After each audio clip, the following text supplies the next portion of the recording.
Can I just make dumbfounded hand gestures for this entire thing? Just,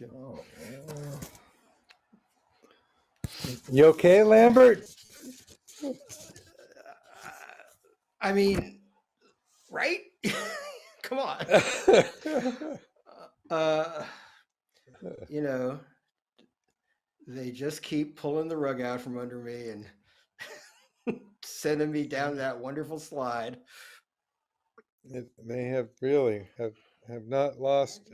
Whoa! I gotta But, turn down my. There we go. Sorry. I thought I had muted my TV, but no. oh well. Anyway, hi Anything good Gary. on?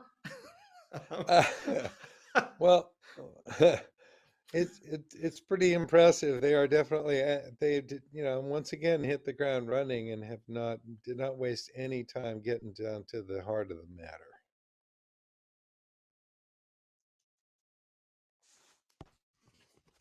Uh-oh. I'm Did I back. lose Gary?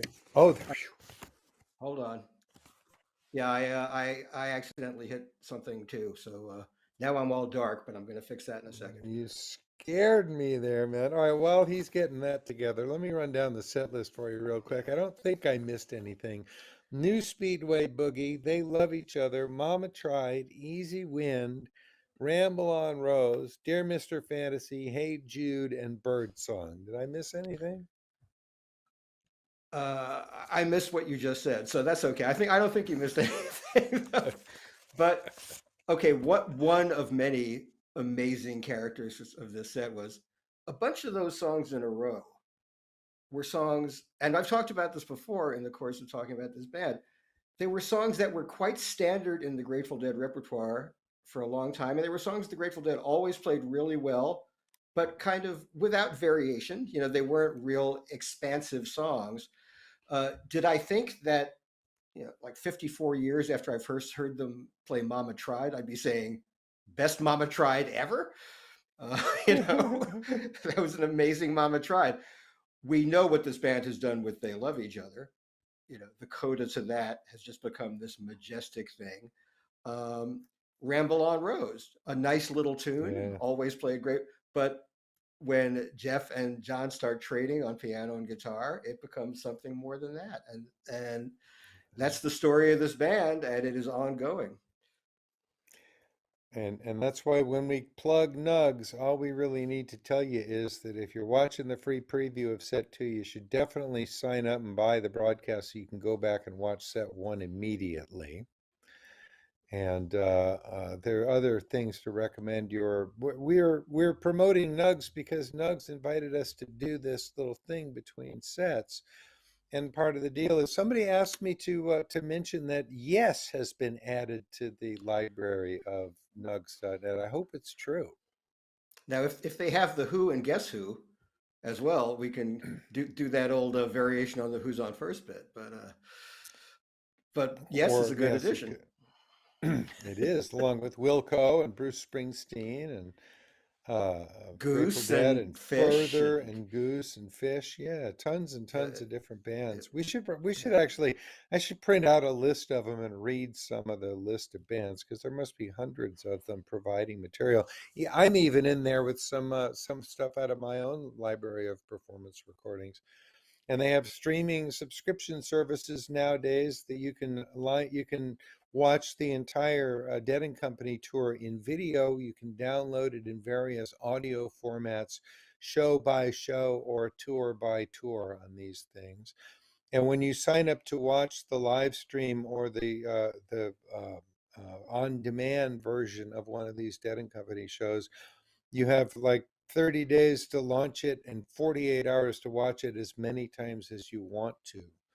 So you can just get one and binge watch it for a couple days and then get the next one and binge watch it, or something like that. I'm just inventing new ways for you to consume nugs.net right now. Right. And people are asking me, who are not subscribed to Nugs, or they're thinking of trying out a show, buying a show, and they ask me, so which would you recommend? Which has been the best show of the tour so far? And I say, don't ask me that because I'll just say all of them.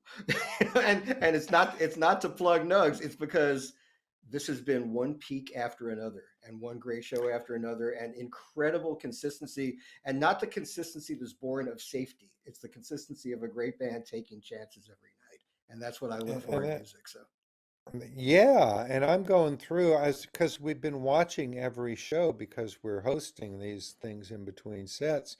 And I've been downloading every show after the fact as well and grabbing highlights for my couple of radio shows that I'm involved with. And it's just there's just one peak performance after another and just long stretches of stuff done. Like there was a playing in the band jam the other day that just went in a place that I've been listening to that song for 50 years. yeah. And here was a whole new way of visiting that space. That's the kind of stuff that, and we should mention also that those concert recordings are remixed after the fact. They are mixed for your downloading pleasure by John Altschuler, who is a trained professional in these matters. So it's not just a capture of the live stream, which is pretty damn good sounding mix to begin with, but it's remixed for these consumer downloads. Right. And I've been listening to them after the fact. I've been listening to them live. I've been listening to them after the fact, and it just rewards every repeated listen. And I think people will be talking about shows from this tour for a very, very long time. And as this tour takes its place in the overall history of this music, uh, it's there will be some very, very deep memories of what happened here from the people who are at the shows live, the people who are listening to the recordings, the people who are experiencing it right now in real time on nugs.net. And you can also go back and listen to some Grateful Dead from 50 years ago and compare and contrast song by song, even if you chose to. But That's right. anyway, we should probably move on to our recorded interview, eh? Yeah, we talked to someone we respect enormously and an old friend and a person who's done great service to the music community, talking about another person who did great service to the music community, Chris Strachwitz. Uh, we'll warn you in advance. Things get a little glitchy. John froze on us for a bit. We left that in there because it's like a broken string or a blown tube at a Grateful Dead show. We're all used to that stuff, Exactly. and it didn't detract from the overall product. So shall we go to our interview with John Leopold? With And we John won't be Leopold, back, yes, indeed. We right? won't be As we back, but always we'll say, see you, but Dead and Company will be back. Rumor has it. So stick around. Why don't you enjoy the rest of the evening, and we'll everybody? we'll see you in a couple of days. Thank you, Lonnie. Well, we're very happy to be visiting today with John Leopold, a dear friend for many, many years, a big old deadhead, and for the last couple of years, the executive director of the Arhoolie Foundation, a vital, important, and absolutely glorious cultural institution in America that was founded by an amazing fellow by the name of Chris Strachwitz, who left us just a couple of months ago. Hi, John. Hey, how's it going? It's great to be here. It's Welcome, great to John. have you. You've certainly got your hands full all of a sudden. Yeah, well, when you do stuff with our Huli, you're gonna have your hands full because there's so much great music, and this year has been no different. The recent loss of Chris Strachwitz obviously is the big thing that's going on for us. But we had just finished 2 weeks of celebrating Chris in Louisiana, a state that he loved and recorded much music in, at the New Orleans Jazz and Heritage Festival, where we had an exhibit about 60 years of our Huli in Louisiana. And in addition to that, we did screenings of a movie that Chris made with Les Blanc, Jay Tayabal. I went to the dance about French Louisiana music. And we also did a panel with Quint Davis, C.J. Chenier, Lars Edgren, and others about our Huli and Chris.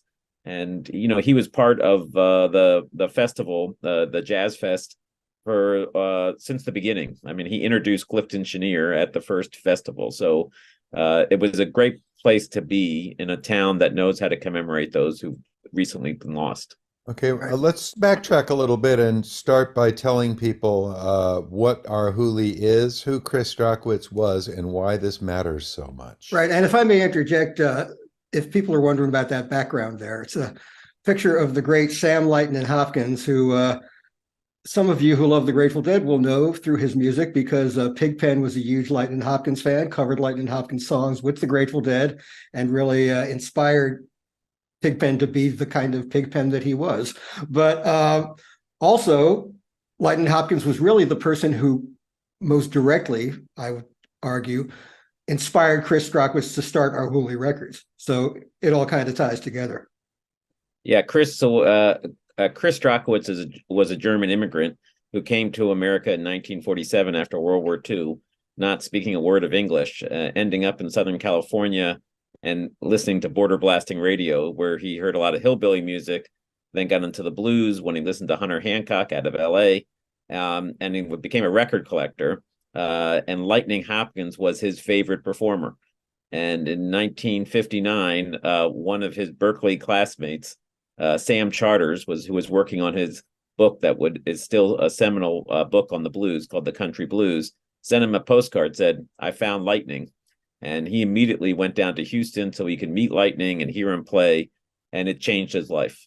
And the following year, he went back to Houston to record him. He was unsuccessful in recording him, but he recorded Mance Lipscomb, Black Ace, and a whole bunch of other performers that formed the beginning of Our Hooli Records, which was a record label that started in 1960 and initially focused on the blues, but pretty quickly got into other forms of music. And it was really at the front of almost every folk revival in this country, blues being the first, but he was one of the first nationally to be recording Zydeco music. He recorded Clifton Chenier, 1964, Cajun music. We know Cajun and Zydeco music because of Our Hooli releases.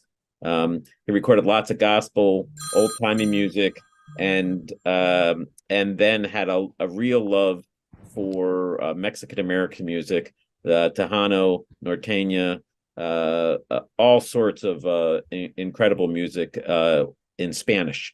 And he loved the corrido, and he loved the stories of the corrido, and it's a big part of the Our Hooli collection. So about 25 years ago, he started the Our Hooli Foundation as a way to preserve things that he had collected during his lifetime. And we have the Frontera collection, which is the world's largest collection of Mexican-American music, but we've also produced documentary films. We've done books. We've done museum exhibitions, and we give out the annual awards called the Our Hooli Awards, which are to those artists or organizations who are promoting or preserving traditional roots music.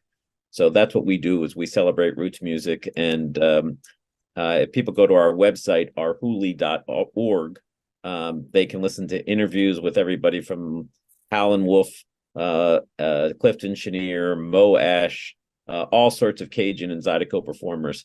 They can see pictures, videos, listen to amazing music. Yeah. Well, let's go back a little. I'd like to know how you became involved. I first met you in the 80s when you were a young deadhead with your twin brother selling printed set list documents out on the tour.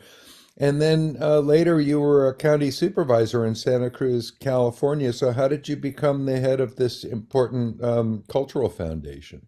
Well, I do have a checkered past. And when I moved out I started seeing the Dead in 1981, and that led me to coming out to California in 1984. And if you're a kid from Harrisburg, Pennsylvania, and you end up in California, you go, it looks a lot better here than it does there. So the following year, I came out to California for a summer job and never went home. Mm-hmm. And one of the things I found very early on when I came to California was a radio show on KPFA out of Berkeley that was on every other Sunday. And it was Chris Strachwitz playing this American roots music that I had never heard. I had listened to a lot of music, but where I came from in Pennsylvania, they were not playing Tejano music. They were not playing Transylvanian gypsy music. They were not playing this down home blues that marked the Our Hooli catalog. And so I started organizing my weekends around those 2-hour slots that were Chris's radio show. And that was really the way I met him and Our Hooli. And I went to Down Home Music, which Chris owned in El Cerrito. and I started buying these discs, and I just became a fan. And over the years, I'd had some interaction with Chris and bought lots and lots of records, and had this other life that involved me running nonprofit organizations like the Santa Cruz AIDS Project, and eventually spending 20 years as an elected official, the last 12 as a Santa Cruz County Board of Supervisors member. In the late 90s, though, I was in the record store and saw something about the foundation, and I called Chris up just cold and said, "Hey, it looks like you have a foundation. I have some experience writing grants. Can I help?" And he goes, "We always like help." So,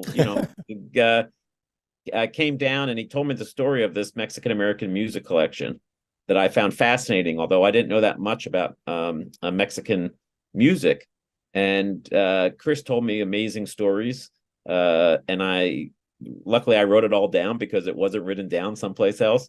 And we put together the first grants for the foundation through the National Endowment for the Arts and later the Grammy Foundation, and eventually raised about $1 million for the Frontera Collection, preserving the Frontera Collection, which is a partnership with UCLA to preserve over 162,000 songs, probably the largest non-commercial digital preservation project ever undertaken. Wow. And today you could go to our YouTube channel, our Frontera Collection YouTube channel, and there's about 92,000 songs that are up there that you can listen to. And we've had millions of people come visit it.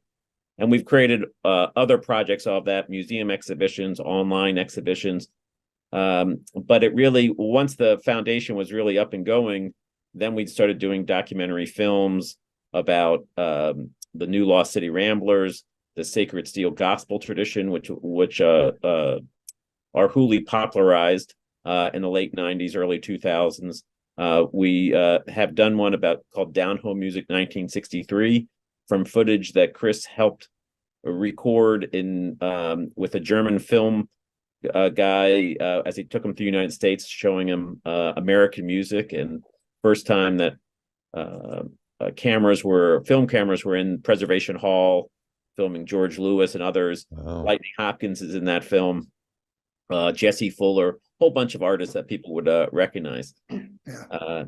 And so there's all these rich projects. So he asked me to join the board. I had served on the Rex Foundation board for 10 years. And in fact, Chris was the recipient of the Ralph J. Gleason Award sometime in the early 2000s, I think 2003 or something. But at some point I joined our Hooli board because it was a great group of people who love music. And I did that for a lot of years. And then after my term was over, they were looking for someone to help run the foundation while the executive director was on sabbatical. So I've been doing this for 2.5 years. And I work with Chris. I work with him daily for the last 2.5 years until he passed just this past May 5th.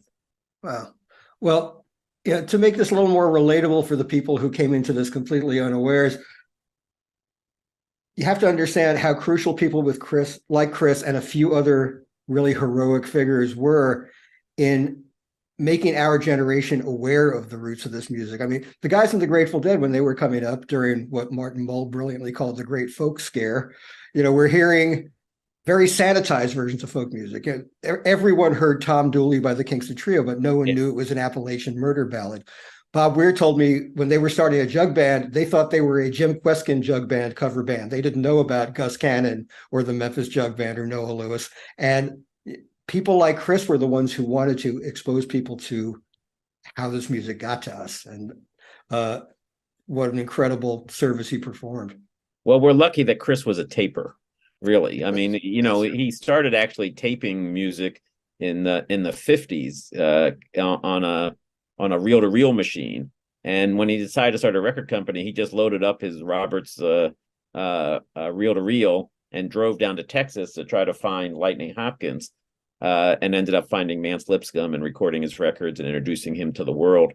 But he just recorded things. And, not unlike the tapers in the Grateful Dead scene, when he went places, he brought out the microphones and he started recording. And that's why we have great recordings of Willie Green playing in a little club in 1961 in Louisiana, or he got the Hackberry Ramblers. He loved the Hackberry Ramblers from sides that he had heard from the 30s, and he found Ludrin Darbone in Hackberry, Louisiana, and convinced him to actually record a record. And they got the band around in his living room, and he hung a microphone from the light fixture and strategically placed people, and they recorded an entire record in one night.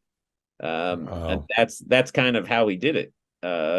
And of course, one of his famous recordings and influential recordings happened by chance. He got a call that there was a Berkeley folk singer who wanted to record an anti-war song, and he invited him over to his place and did that same recording. It was a jug band, and got him around the light fixture and recorded this anti-war song. And when they asked him how much they owed him, he said, well, give me half the publishing, thinking that he would never really get much. It's a Berkeley anti-war song.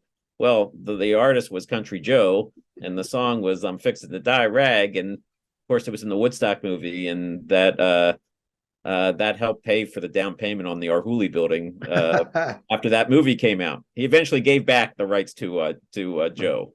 Joe great. Said, maybe you made enough for that recording. And Chris agreed. Yeah. We should also point out, and this is an incredible blessing to all of us, in this world where record companies get swallowed up by conglomerates, and the conglomerates, eliminate the catalogs, what they consider deadwood. Our music will always be with us, because the entire Our catalog is now in the possession of the Smithsonian. And yes, that is a really reassuring thing to know. And that's really Chris's legacy right there.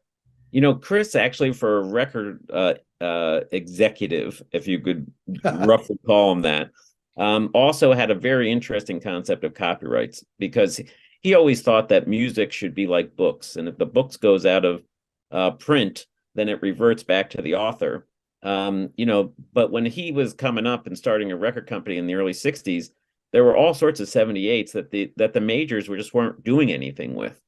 So in 1964, he started two other labels to release that stuff. So Memphis, we all know Memphis Mini, but in 1964, you could not buy an LP of Memphis Mini's music. It was only available on 78s, and the majors showed no interest in releasing it. So Chris contacted Memphis Mini himself, made a deal with her, and then released, recorded his 78s and released that. And that was the first time people could actually hear her music. And he did that with lots of artists. He made sure the artists got paid. Wow. Once Columbia contacted him and said, you can't do that. That's ours. And Chris wrote him back nicely and said, just show me the contract that you have with them and I'll stop doing it. And he never heard from them again. So he believed that music should get out and artists should benefit, or their heirs should benefit. And it shouldn't be in a record company vault that you never get to hear it. Right. So he loved when CDs came out, because he got to put out more music. Mark Savoy always said that his CDs were too. Uh-oh. John froze up on us, folks. Let's hope he comes back. Hello. Oh, dear. Well, sorry, folks. Technical difficulties. Oh, wait, he's back. We lost you for a second there, John. Sorry about that. Go back to the first thought about CDs coming out and Mark Savoy, and we'll edit and make it seamless. Okay. Well, Chris loved it when the CD format when introduced. He liked the sound actually better than the records, and he could get 78 minutes on one CDs, and he thought that was a return to the 78s that he had grown up listening to. And so Mark Savoy criticized him because he goes, "You're putting out too much music on one CD." It was almost too much of a good thing. But he liked getting the music out to people, and he had this amazing treasure trove of material, and he wanted to share it with as many people as possible. Sometimes not with commercial interest in mind, although he needed to make enough money to keep on doing it. But he was pretty fortunate that he could put together the right amount of material to get out to people and introduce multiple generations.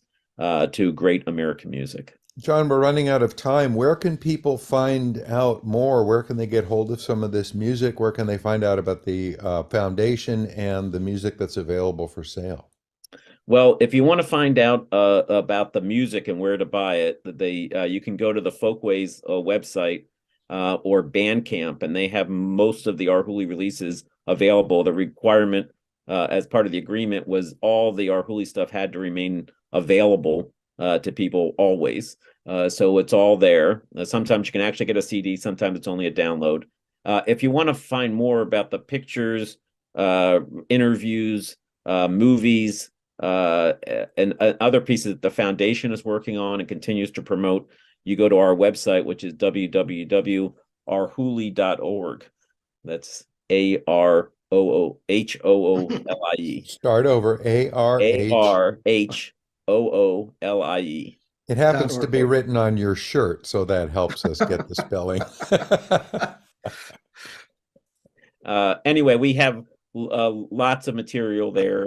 We just in the past year we put up a online exhibition about California record labels and Mexican music. That's a bilingual exhibition. We just did this exhibition down in New Orleans, and we'll be doing it again in Lafayette come the fall at the Festival Acadian. There's a book coming out actually in November of Chris's black and white photographs.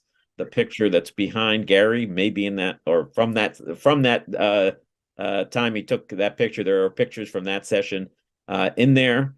Yeah, I think one picture from that session was the cover of Lightning's first album on Our Hooli. So no doubt about it. It's a classic shot actually of Lightning, and this is another one that may be in the book. There's about over 150 pictures, and Chris did individual captions on every single picture. And Joel Selvin, noted writer, wrote an essay about Chris's recording career. It's going to be an amazing book. And it's a great legacy project of Chris's. He was the last conversation I had with him about work. We were working on just the final touches of this book. So it's definitely a book by Chris Strakowitz. I'll be one of the first to buy a copy of that one, John. John Leopold, thank you so much for spending some time with us here on Nugs. I wish nothing but the best for you, and thank you for your excellent stewardship of this very, very important cultural object. Well, and thank you very much, and thank you for the work that you guys do regularly, talking about the Grateful Dead, introducing audiences to all sorts of music, and just your ongoing work on the radio. I love listening. Everybody wins. Thank you, John. Take care.